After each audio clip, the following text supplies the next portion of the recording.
Hello everyone, welcome back to my YouTube channel. आज के video में हम लोग 16वीं से 18वीं सदी के बीच में कितने भी क्षेत्रीय राज्य भारत में थे उनके बारे में बात करेंगे।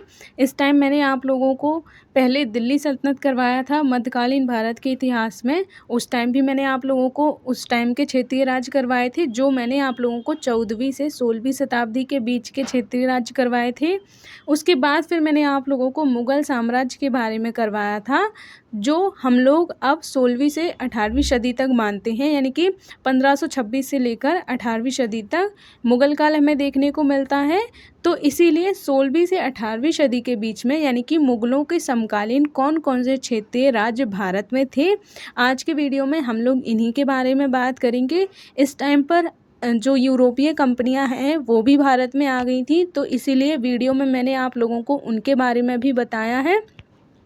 लेकिन इसके पहले अगर आप लोग मेरे वीडियो पे नए हैं तो प्लीज़ मेरे चैनल को सब्सक्राइब कीजिएगा, जिससे कि इसी तरीके के और भी वीडियो आप लोगों को मिलते रहें। इसके अलावा अगर आप लोग एंशिएंट हिस्ट्री का भी सिलेबस देखना चाहते हैं तो उसका लिंक भी आप लोगों को डिस्क्रिप्शन बॉक्स में मिल जाएगा, वहाँ से जाकर आप लोग देख सकते हैं। तो बने रहिए हमारे साथ for learn and study with learners study. चलिए अब हम लोग आज के वीडियो को शुरू कर लेते हैं। सबसे पहले हम लोग बात कर लेते हैं कि इनके जो समकालीन क्षेत्रीय राज्य थे, यानी कि 16वीं से 18वीं सदी के बीच में जो भी क्षेत्रीय राज्य थे उनमें कौन कौन से होते थे। तो एक तो हमें जो अवध है वहाँ के नवाब देखने को मिलते थे, दूसरा बंगाल के नवाब होते थे। तो मैंने आप लोगों को आज की वीडियो में इन दोनों के बारे में नहीं करवाया है, क्योंकि इनके बारे में जब हम लोग मॉडर्न इंडिया पढ़ेंगे उस टाइम मैं आप लोगों को अवध और बंगाल के नवाब के बारे में डिटेल में करवाऊँगी। आज की वीडियो में मैं आप लोगों को मराठों के बारे में बताऊंगी और फिर यूरोपीय कंपनियों के बारे में, क्योंकि मराठा इस टाइम मुगलों के समकालीन सबसे शक्तिशाली क्षेत्रीय राज्य माने जाते थे, तो इनके बारे में करवाऊंगी। और जो भी यूरोपीय कंपनियां भारत में व्यापार करने के लिए आने लगी थी उनके बारे में बताऊंगी। तो चलिए अब हम लोग सबसे पहले मराठों के बारे में बात कर लेते हैं। मराठों का जो साम्राज्य है वो हमें 1674 से लेकर 1818 तक देखने को मिलता है। इनमें भी दो तरीके के देखने को मिलते हैं। तो सबसे पहले हम लोग शिवाजी और उसके उत्तराधिकारियों के बारे में बात कर लेते हैं। इनका जो टाइम पीरियड है वो हमें 1674 से लेकर 1749 या फिर 1713 तक आप कह सकते हैं, तो ज़्यादा सही होगा।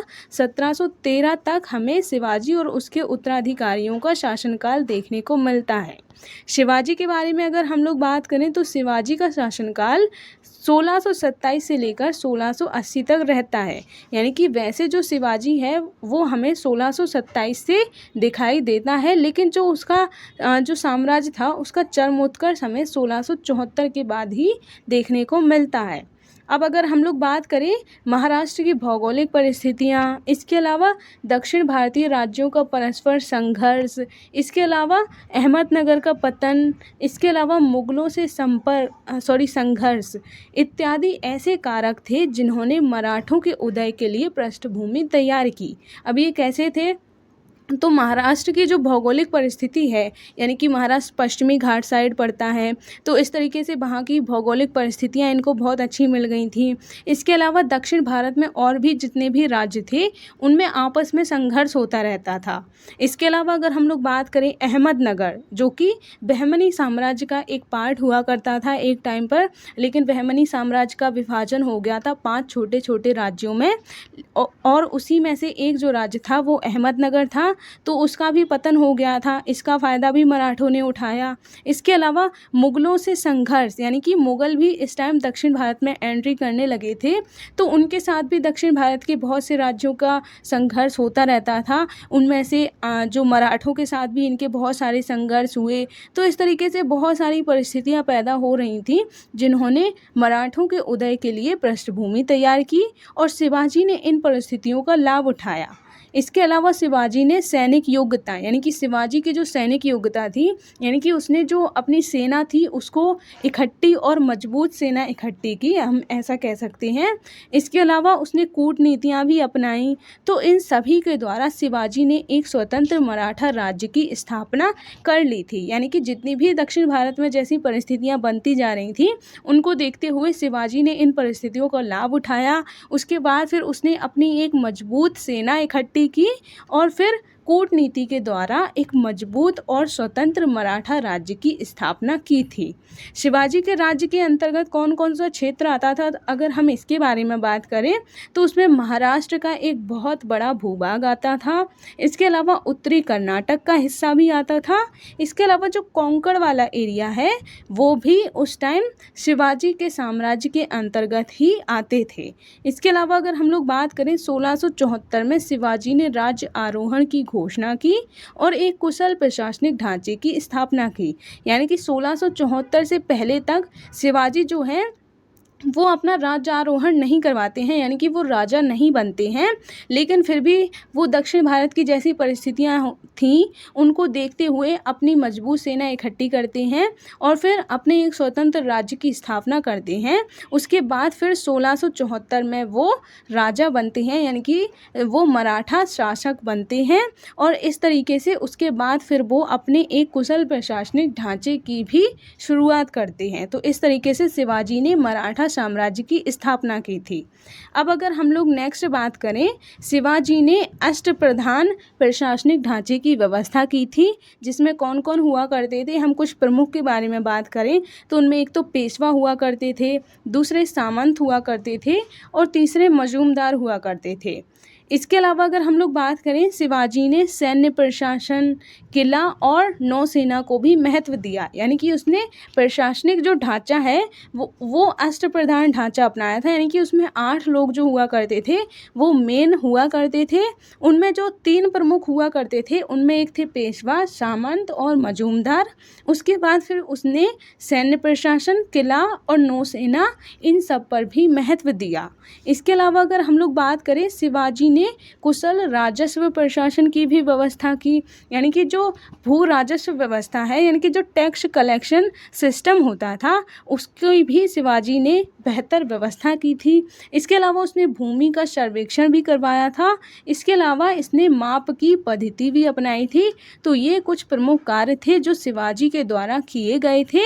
अब अगर हम लोग बात करें, शिवाजी की मृत्यु के पश्चात मराठा दरबार में भी उत्तराधिकारियों का संघर्ष शुरू हो गया। यानी कि शिवाजी ने एक जो हम कह सकते हैं एक व्यवस्थित मराठा साम्राज्य की स्थापना की थी और उसने प्रशासनिक ढांचे को भी मजबूत बनाया था, सैन्य व्यवस्था भी मजबूत की थी। तो इस तरीके से उसने बहुत कुछ अच्छे काम किए थे जिससे कि उसका साम्राज्य का जो प्रशासन है वो सही तरीके से चलता रहे।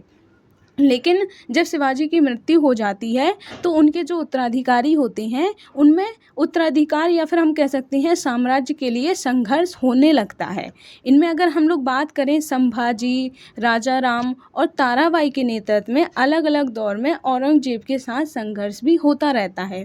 यानी कि इनके मराठा साम्राज्य के अंदर ही तो संघर्ष चल ही रहा था उत्तराधिकार को लेकर। इसी बीच में जो मुगल थे, मुगलों में उस टाइम औरंगजेब का शासन हुआ करता था, तो उनके साथ भी मराठों के संघर्ष होते रहते थे और इसमें बार बार मराठों की पराजय होती थी क्योंकि मराठों के अंदर आंतरिक संघर्ष चल रहा था उत्तराधिकार को लेकर। तो इस वजह से उनके अंदर एकता नहीं होती थी। इस वजह से मराठे जो हैं वो मुगलों से हार जाते हैं।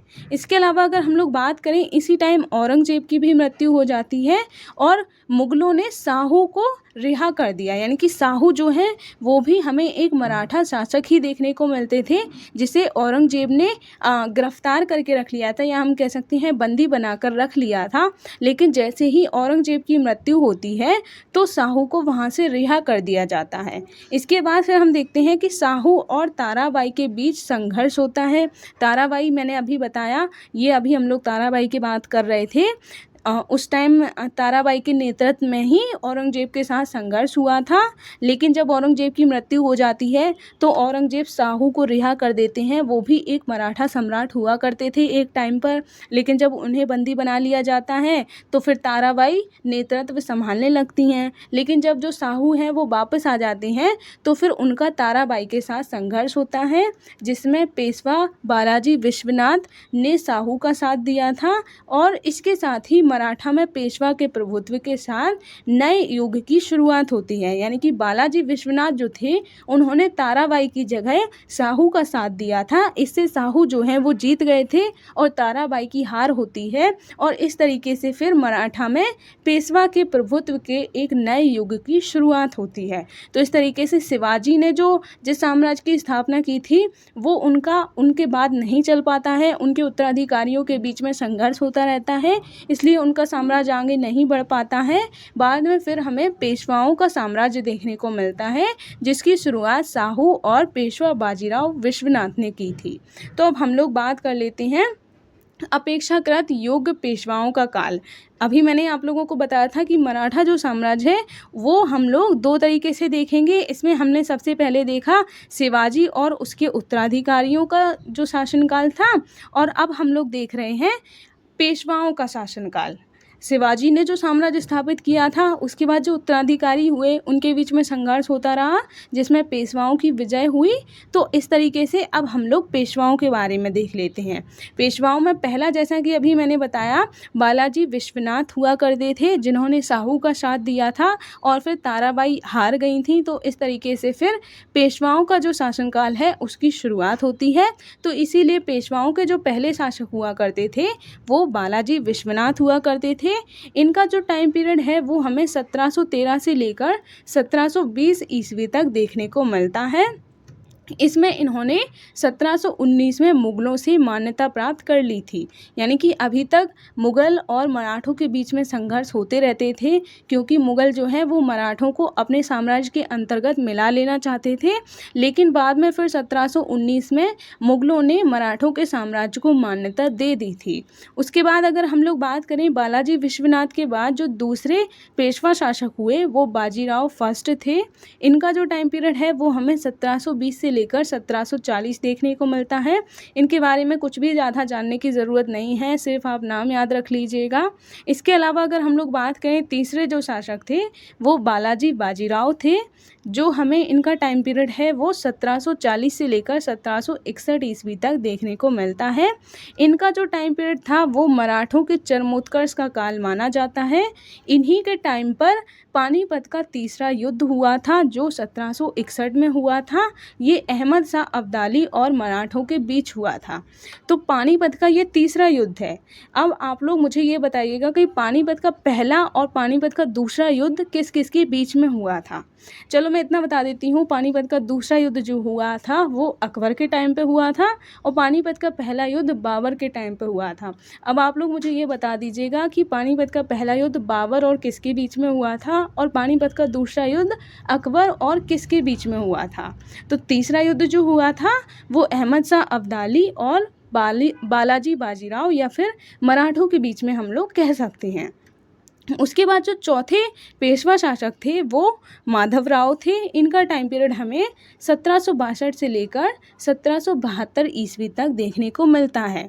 उसके बाद फिर बाद में हम लोग मॉडर्न इंडिया में पढ़ेंगे कि किस तरीके से अंग्रेज़ जो हैं वो 1757 में बंगाल पर अपना कब्जा कर लेते हैं। तो इस तरीके से फिर हमें देखने को मिलता है कि ज़्यादा मराठों के शक्तिशाली देखने को नहीं मिलते हैं। फिर उनके और अंग्रेज़ों के बीच में बहुत सारे युद्ध होते हैं।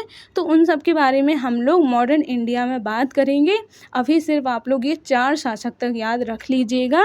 मराठा के जो चौथे शासक थे पेशवाओं के वो माधवराव थे, जो 1772 तक शासक रहते हैं।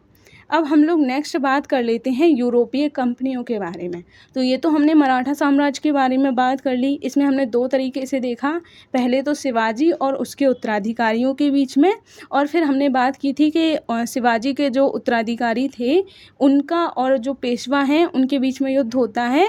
उसमें पेशवा की विजय हो जाती है और फिर वो अपना नए साम्राज्य की स्थापना कर लेते हैं, जिसे हम लोग पेशवाओं का काल कहते हैं। तो उस तरीके से फिर पेशवाओं के हम लोगों ने कुछ प्रमुख शासकों के बारे में बात की।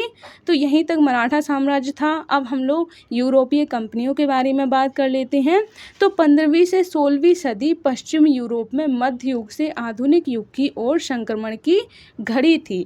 यानी कि हम लोग बात करें अगर, तो पश्चिम यूरोप और मध्य युग, पश्चिमी यूरोप में मध्य युग से आधुनिक युग की ओर संक्रमण की एक घड़ी थी।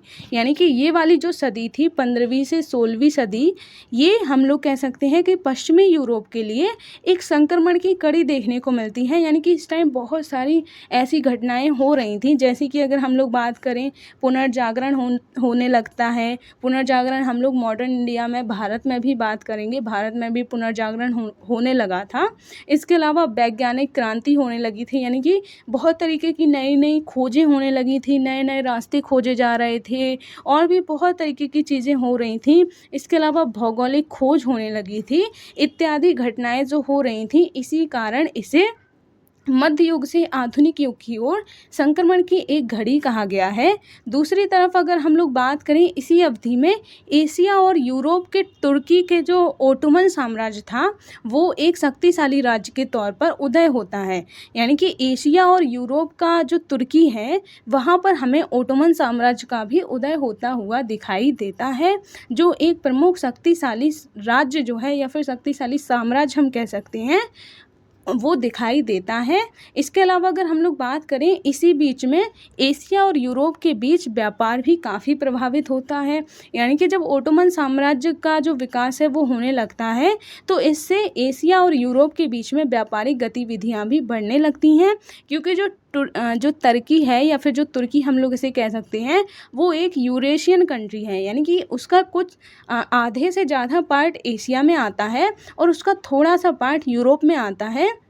इसीलिए तुर्की को यूरेशियन कंट्री कहा जाता है। रसिया भी एक यूरेशियन कंट्री है, क्योंकि रसिया का भी आधे से ज़्यादा पार्ट तो एशिया में आता है, लेकिन कुछ पार्ट यूरोप में भी आता है। तो इस वजह से तुर्की एशिया और यूरोप में आता था। इस वजह से एशिया और यूरोप के बीच में व्यापारिक गतिविधियों में बहुत ज़्यादा वृद्धि देखने को मिलती है। इसके अलावा अगर हम लोग बात करें, इसी क्रम में हम देखते हैं कि पश्चिमी यूरोपीय देश के व्यापारी भारत से नए व्यापारिक मार्गों की खोज में लग जाते हैं। यानी कि अब जब व्यापार बढ़ने लगा था, तो जो व्यापारी हैं वो अब नए नए रास्ते खोजने लगे थे कि किस तरीके से वो भारत तक पहुंच सकते हैं, क्योंकि भारत के बारे में उन्होंने बहुत कुछ सुन रखा था। जैसा कि आप लोगों को भी पता होगा, पहले भारत को सोने की चिड़िया कहा जाता था। इस तरीके से भारत के बारे में और भी मान्यताएं प्रचलित थीं यूरोपीय देशों में। इस वजह से वो लोग हमेशा भारत की तरफ आकर्षित होते रहे हैं। तो इसी बीच में हम लोग देखते हैं कि जब ओटोमन साम्राज्य का उदय हो जाता है, उसके बाद एशिया और यूरोप के बीच में बहुत ज़्यादा व्यापारिक गतिविधियां और आवागमन देखने को मिलता है। तो इससे जो व्यापारी होते हैं वो भारत की तरफ भी आकर्षित होने लगते हैं, और फिर वो भारत तक पहुंचने के लिए नए नए मार्गों की खोज करने लगते हैं। जैसे कि अगर हम लोग बात करें, इसी बीच कोलंबस जो है उसने अमेरिका की खोज की थी। कोलंबस जो है वो वैसे तो भारत की खोज के लिए ही निकला था, लेकिन वो दूसरे साइड चला जाता है। इसलिए जब वो वेस्ट इंडीज़ पहुंचता है, तो इसीलिए वेस्ट इंडीज़ का नाम वेस्ट इंडीज़ पड़ा है, क्योंकि इंडिया जो है वो ईस्ट साइड पड़ता है, जबकि कोलंबस इंडिया की खोज में वेस्ट साइड पहुंचा था। तो उसे वहां पर वो जो वेस्ट इंडीज़ है वहां पर पहुंचता है, इसीलिए उसने उस वेस्ट इंडीज़ को वेस्ट इंडीज़ नाम दिया।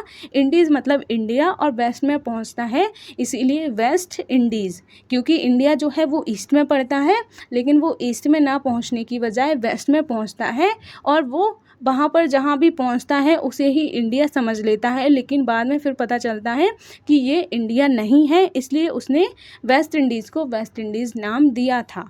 जबकि जो वास्को डी गामा है वो भारत की खोज कर लेते हैं, और वास्को डी गामा जो है वो भारत कब आए थे, वो 1498 में भारत पहुंचते हैं। तो इस तरीके से कोलंबस ने अमेरिका की खोज की थी और वास्को डी गामा ने भारत की खोज की थी। इसी के साथ भारतीय एवं विश्व इतिहास में एक नए युग की शुरुआत होती है। यानी कि इस तरीके से जब नए नए रास्तों की खोज होने लगी थी तो अब एक देश से दूसरे देश पहुंचना आसान होता जा रहा था। तो इस तरीके से व्यापारिक गतिविधियां भी बढ़ने लगी थी। इस तरीके से हम लोग कह सकते हैं कि पूरे विश्व इतिहास में, सिर्फ भारतीय इतिहास में ही नहीं, पूरे विश्व इतिहास में एक नए युग की शुरुआत होने लगी थी। तो इस तरीके से हम लोगों ने यूरोपीय कंपनी के बारे में बात कर ली। अब हम लोग नेक्स्ट बात कर लेते हैं पुर्तगाली कंपनी के बारे में। पुर्तगाली कंपनी के बारे में अगर हम लोग बात करें तो भारत में इनके जो प्रमुख केंद्र थे वो पश्चिमी तट पर गोवा, दमन, दीव, कालीकट, और पूर्वी तट पर अगर हम लोग बात करें तो हुगली और चटगांव इनके प्रमुख केंद्र हुआ करते थे। अगर हम लोग पुर्तगालियों के पहले गवर्नर के बारे में बात करें तो वो फ्रांसिस्को दी अल्मीड़ा थे। ये 1505 से लेकर 1509 तक गवर्नर बनकर रहते हैं। इन्होंने ब्लू वाटर पॉलिसी यानी कि समुद्र पर नियंत्रण की नीति अपनाई थी। यानी कि इनका जो मानना था कि समुद्र पर जितना ज़्यादा नियंत्रण किया जा सकेगा उतनी ही ज़्यादा व्यापारिक गतिविधियों में आसानी होगी, और एक देश से दूसरे देश में पहुंचना, व्यापार करना, ये सब आसान होगा। इसीलिए इनका जो मानना था वो हिंद महासागर पर कब्जा करने का इनका जो प्लान था, इसी वजह से इन्होंने ब्लू वाटर पॉलिसी अपनाई, यानी कि समुद्र पर नियंत्रण की नीति अपनाई। उसके बाद फिर इनका हमें जो दूसरा गवर्नर देखने को मिलता है वो अल्बुकर्क देखने को मिलता है, जो 1510 में गवर्नर बनता है। इसने बीजापुर से गोवा को जीत लिया था। अब बीजापुर जो है वो भी हमें बहमनी साम्राज्य का ही एक पार्ट देखने को मिलता है। जैसा कि मैंने अभी बताया, बहमनी साम्राज्य जो है वो 5 छोटे छोटे राज्यों में बंट जाता है। उनमें अहमदनगर भी एक प्रमुख था, और दूसरा जो था वो बीजापुर, तीसरा गोलकुंडा, चौथा बरार, और पांचवा शायद बेरार, कुछ ऐसा ही था, मुझे सही से याद नहीं आ रहा है, याद करके मैं आप लोगों को बता दूंगी। तो इस तरीके से बहमनी साम्राज्य 5 राज्यों में विभाजित हो जाता है। उनमें बीजापुर से पुर्तगाली जो हैं वो गोवा को जीत लेते हैं। तो इस तरीके से गोवा में पुर्तगालियों की पहली कंपनी हमें देखने को मिलती है। पुर्तगालियों ने कार्टेज व्यवस्था भी लागू की थी। कार्टेज व्यवस्था की थी क्या थी, हम लोग इसके बारे में अगर बात करें तो समुद्र में व्यापार के लिए पुर्तगालियों के द्वारा जारी किया गया एक अनुमति पत्र, यानी कि इन लोगों ने समुद्र में व्यापार करने के लिए एक अनुमति पत्र जारी किया था, जिसे ये लोग कार्टेज सिस्टम के नाम से जानते थे। तो इस तरीके से पुर्तगालियों ने कार्टेज व्यवस्था लागू की थी।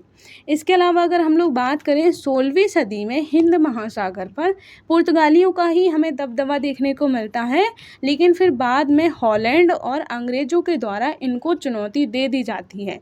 यानी कि जब तक अंग्रेज़ नहीं आए थे तब तक जो पुर्तगाली थे उन्होंने हिंद महासागर पर पूरी तरीके से अपना कब्जा करके रखा था, लेकिन फिर बाद में अंग्रेज़ आते हैं तो वो पुर्तगालियों को चुनौती देते हैं।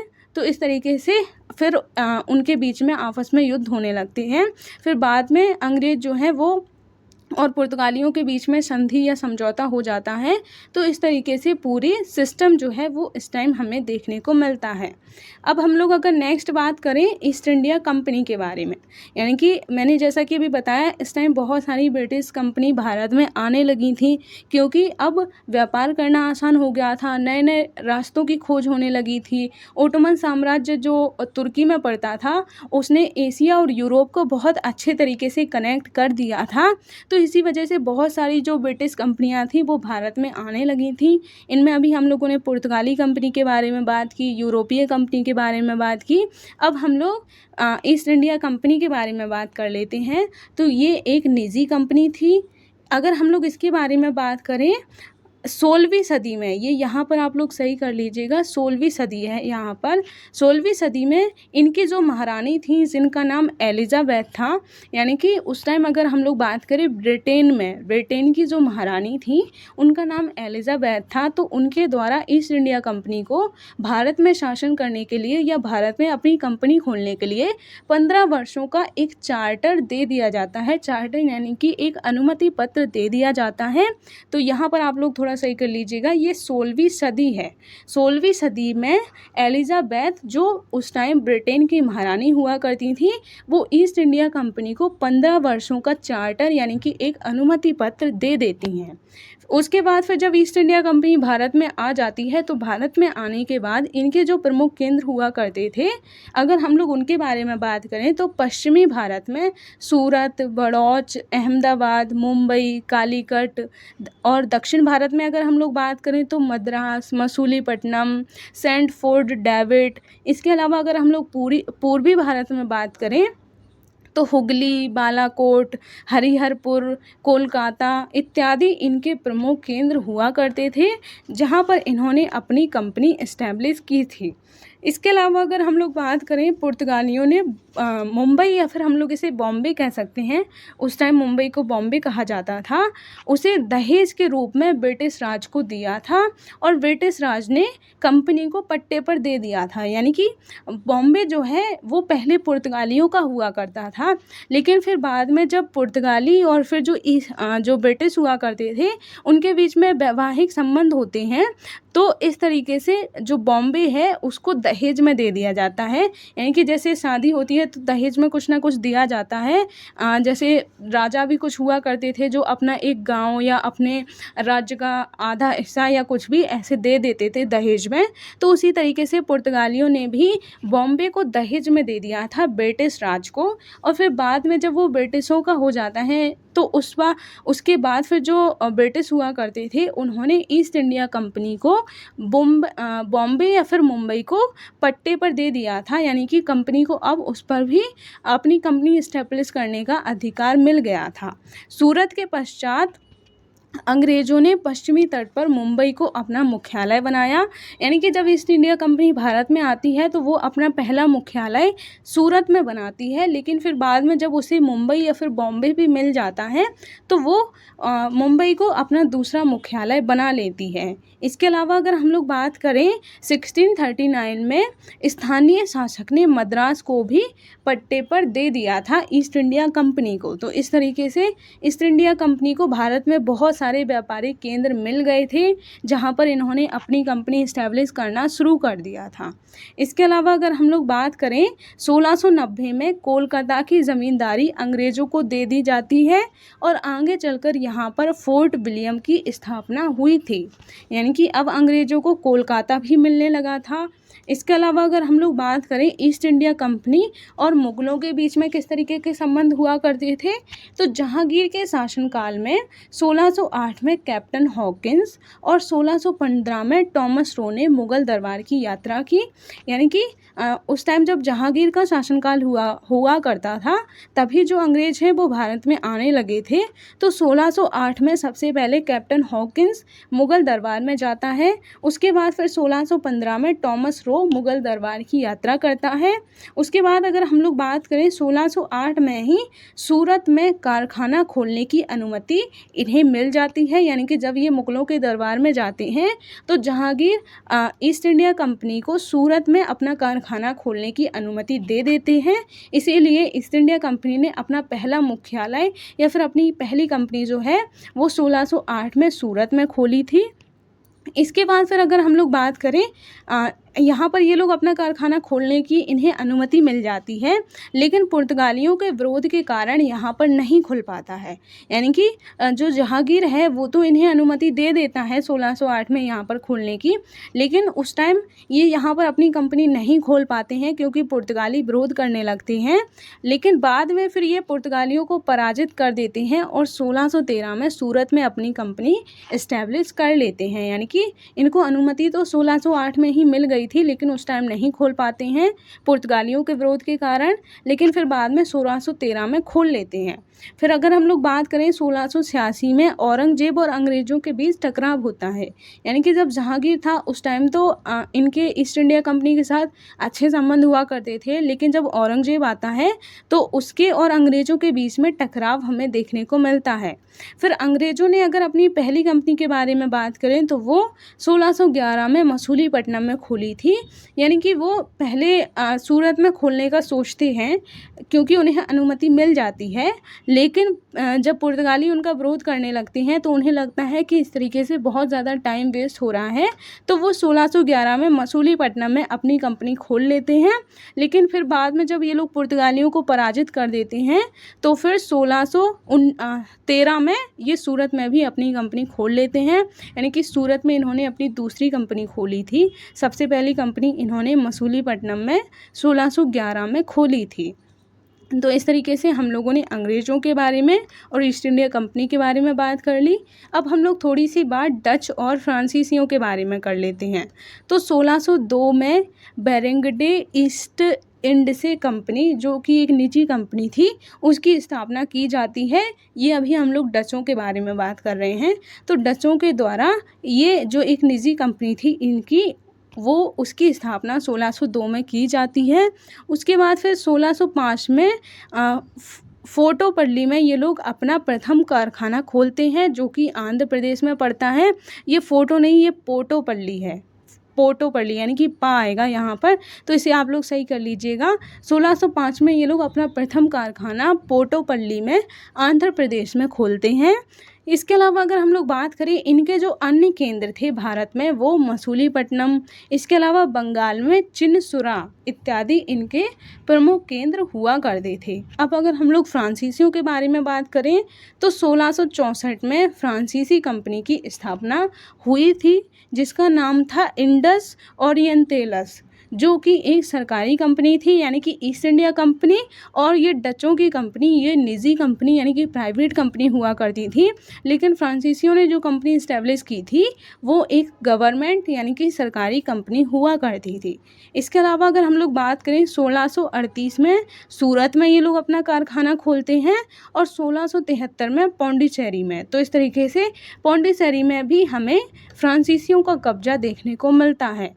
तो इस तरीके से आज के वीडियो में हम लोगों ने जो प्रमुख क्षेत्रीय राज्य हुआ करते थे उनमें हम लोगों ने मराठों के बारे में बात की। इसके अलावा जो बंगाल के नवाब और अवध के नवाब हुआ करते थे उनके बारे में हम लोग मॉडर्न इंडिया में बात करेंगे। उसके बाद फिर मैंने आप लोगों को कुछ प्रमुख ईस्ट इंडिया कंपनी, इसके अलावा हम लोग कहें अगर जो यूरोपीय कंपनी हुआ करती थी उनके बारे में मैंने आप लोगों को डिटेल में बता दिया है। तो आज की वीडियो को हम बस इतना ही रखते हैं। अगर आपको पसंद आया हो तो प्लीज़ लाइक कीजिएगा और मेरे चैनल को सब्सक्राइब कीजिएगा। मिलते हैं अब हम नेक्स्ट वीडियो में, तब तक के लिए जय हिंद।